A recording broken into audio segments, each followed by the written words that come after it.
And it is a great pleasure to be here, and it's a great pleasure to be here with my parliamentary colleague Penny Wong, the Shadow Minister for Finance and the Trade and the Leader of the Opposition in the Senate.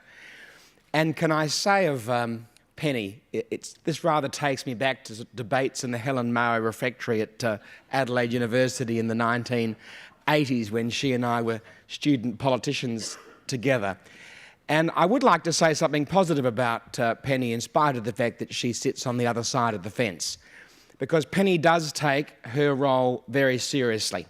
On behalf of South Australia and Australia, Penny is a serious policy person. She's a tough political operator, but I know that she wants to put good decisions at the forefront. Now, I might have different views about how we get to creating jobs and growth, how we might have social justice outcomes in this country and create enterprise, etc. But I know that that Penny Wong, as one of the leaders of another major party, knows that she has to be responsible in the promises that she makes and how she delivers in government. And for that reason, I am pleased to be here with her today to talk about both of our visions for our state and our country.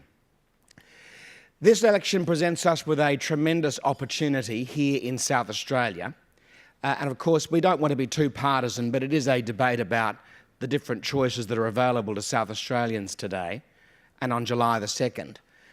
The Turnbull government has a very clear economic plan for the nation.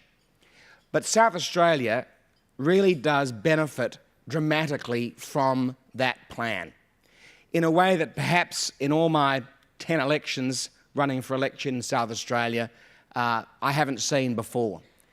And it seems to me that the government's economic plan, if you were writing an economic plan for South Australia, this would be it. And let me explain. First of all, the number one item on the economic plan is about creating an economy through the new economy in innovation and science. Number two is defence industry. Number three is support for the free trade agreements and how we can maximise those. And number four is corporate tax cuts for small and medium enterprises, income tax cuts, creating a sustainable budget into the future. There is, of course, 5 and 6, which is cracking down on multinationals, the diversions tax, making sure everyone pays their fair share, and also guaranteed funding into the future for health, education and roads. But I'm going to focus on the first 4, because those first 4 are very important to South Australia. Let's just take innovation and science. We know here in South Australia that we cannot continue with an old-fashioned economy. We are fortunate that in manufacturing, advanced manufacturing is booming in Australia. There are still 900,000 people employed in manufacturing in this country. The last quarter in March was the best quarter, in December last year and then in March. So for the last 6 months, we've had the best 2 quarters in manufacturing since April 2004 in terms of new jobs, new businesses, new investment, exports. So those people that say that manufacturing is dying on its feet are really trying to create a crisis that does not exist. Certainly we are moving towards more advanced manufacturing, high technology industries, and great South Australian businesses are doing that, and they are making money and creating jobs. So I'm very optimistic about manufacturing, and I'm very excited, I might tell you, to be the Minister for Industry, because for South Australia, that portfolio is particularly important for our state in moving to the new economy. And in innovation and science, we have great opportunities here in South Australia. We have tremendous businesses, 3 great universities that are doing wonderful work in terms of startups, technology, commercialising research. We have, of course, the Thebarton Precinct, trying to turn new creations in the biomedical sphere into services and products that create jobs. Flinders University has, of course, at Tonsley, which is the flavour of the month, a dedicated area, precinct, which has been designed to turn startups into businesses, to turn research into commercialised businesses, creating jobs. And the national government is trying to treble, quadruple that through the National Innovation and Science Agenda, which I'm responsible for, that Malcolm and I released last December. The first item of which, I think the largest item of which, is the commercialisation of research, because we are 6th in the OECD in terms of the quality of research, but we're 33rd in terms of commercialising that research. So for me, of course, we're coming off a low base, and as a minister, I should be able to get us off the bottom of the ladder, hopefully. So for South Australia, there are great opportunities. Arguably, Adelaide University is the best medical research university, probably after Melbourne University, in the entire country. We have the great North Terrace precinct with SAMRI 1, hopefully one day SAMRI 2, with the new medical school being created there, with the University of South Australia's Health Sciences building, of course the hospital, which eventually I'm sure will open, which will play into and support those particular assets that we have there. So that's innovation and science. But defence industry, I mean, nobody in South Australia could help but notice that the Turnbull government is putting its money where its mouth is in terms of defence industry, and that this can only be good for South Australia. That's why we put the Centre for Defence Industry Capability here in South Australia, an industry growth centre that Labor has promised about a month ago to close. All of the industry growth centres are to be closed. The Centre for Defence Industry Capability is one of those. That's a great shame because it's the only one based here in Adelaide. The Cyber Security Industry Growth Centre certainly will be national, and there'll be an Adelaide node. But the other industry growth centres are interstate. So I'm disappointed with the decision that they've made to close the industry growth centres. But we put the Centre for Defence Industry Capability here because Adelaide is the centre of defence industry. As Nigel said, not because of some kind of welfare state mentality, but on the basis of merit. Adelaide is the centre of defence industry in this country. And we've just announced, over the last few months, a $90 billion naval ship build in terms of offshore patrol vessels, future frigates, submarines, that will turbocharge that part of our economy. And we're not going to spend that overseas. We've awarded those contracts here in Australia. Of course, we'll have partners like DCNS. But what a lot of South Australians don't realise is not only will the subs, of course, be built here, but the construction at Osborne will transform that part of our city.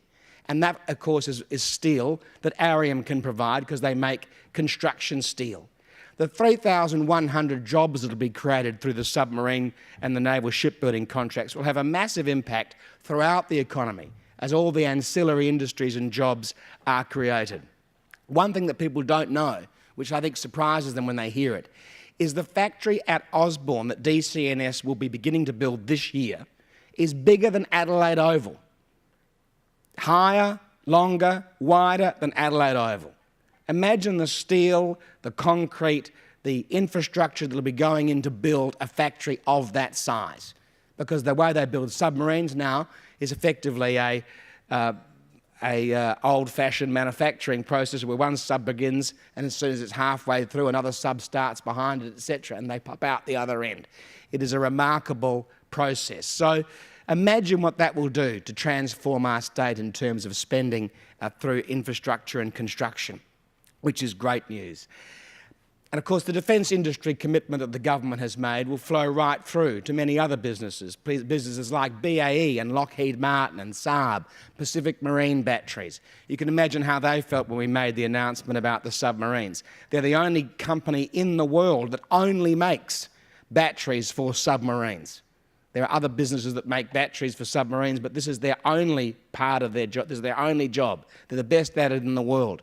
So we breathe life into all of those industries into the future. It's a massive commitment to our state.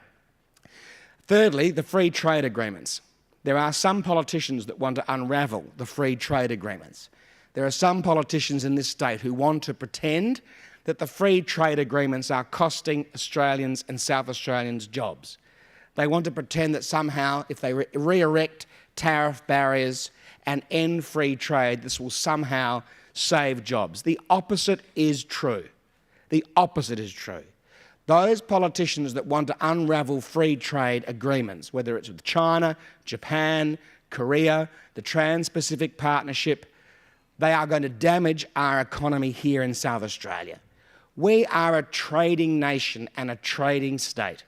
40% of our gross state product is in agriculture. The wine industry is now booming again through investment, new export opportunities because of the free trade agreements.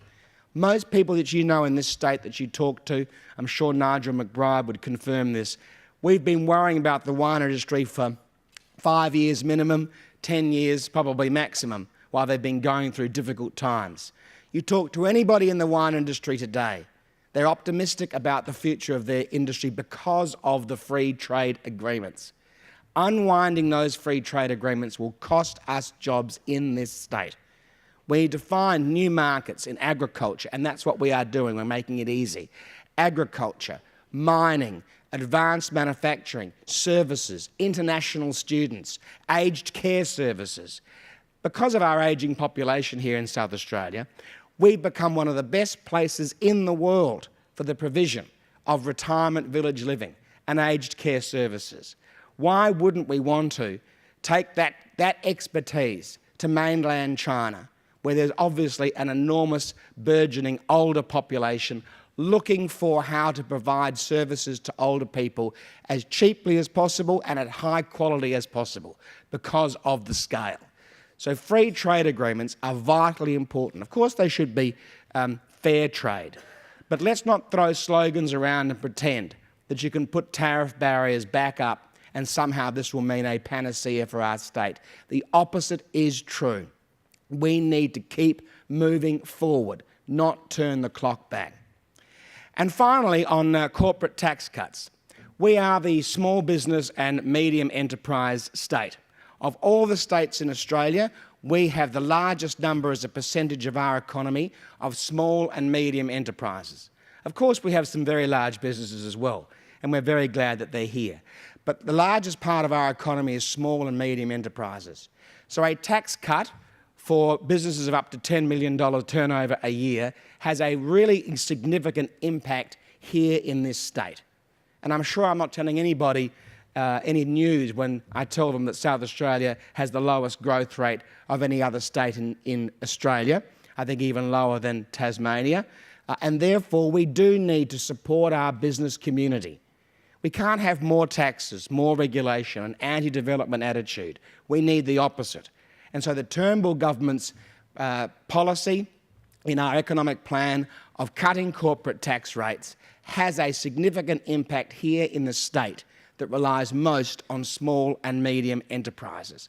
That corporate tax cut will give our business people the opportunity to reinvest in their businesses, to tide them over if they're struggling at the moment, to keep the extra 1 or 2 employees in their business. And so on July the 2nd, this is an important election. This isn't an election for giving away money we don't have.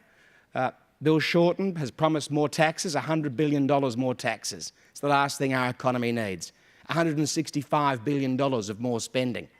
Finally, they've adopted some of the Commonwealth Government's savings measures that they've been blocking in the Senate. So now their black hole is down to about $33 billion rather than $65 billion. But now is not the time for $100 billion of new taxes, massive spending commitments that we can't afford.